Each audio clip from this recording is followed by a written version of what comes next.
کلب تمرینی قهرمانان المار افتتاح شد. امروز پنجشنبه اول ماه سال 1403 هجری شمسی برابر است با 22 آگوست سال 2024 میلادی. کلب ورزشی قهرمانان المار بعد مدت فعالیت امروز به حضور داشت استاد امیر محمد ایماقتاش، نماینده سبک MMA، رئیس سازمان جهانی WGC و لیگ عصر نبرد در افغانستان، محاذ سفیدان، مهمانان، جوانان ورزشکاران افتتاح شد.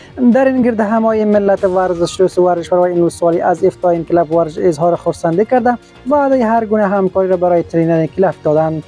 این کلب تحت مربیگری استاد عبدالعزیز قادری اداره می شود. شاگردان این کلب در مسابقات بین ولایتی و ولسوالی اشتراک ورزیده به افتخارات چشمگیری دست یافته است.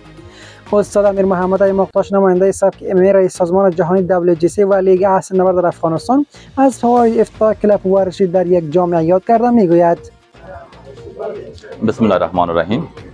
امیر محمد ایماقتاش، من رئیس سازمان جهانی WGC و لیگ عصر نبرد افغانستان.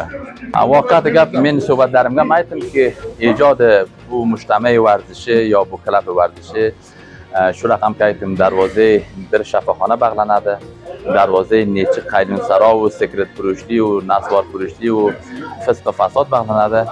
شو رقم اجتماعی خوب رول عمده با که جوان لانه، قریه لانه، قصبه لانه هم مثلا برجا که ایقاده وش او قوت و برادری و همدیگر پذیریده ای ورتگه که تراده وش کینه و قدرتی که سابقه بارده شو ورزش باعث بلده که انشالله تعالی بوله هم مثل بوست نلدن روزاقه بارسه و قوت برادری ورتگه کلسه.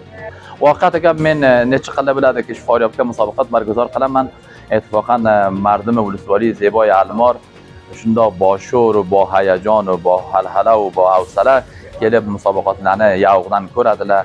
سه محترم مردم ده تشویق قلدله، ترغیب قلدله، ورزشکارلردم شو رقم که شورت شاهد دی حمایت قلدله. واقعا خوب خوشحال من ولسوالی المار واقعا ورزش دوسته. حالا خر میادین فوتسال نماینگر ورزش دوستی ولسوالی زیبای المار ده. آینده بخیر مشک ترقی ورزش کوراوز بخیر. بنده بلکم میزمان مسایی بلا بلکم میزمان مسایی. شو اولاد شو ورزشکارلا حق دارین اولاد سلاده اولاد سلاده سعی کلاشارز نمای اجازه برشارز نوارزشی کرده.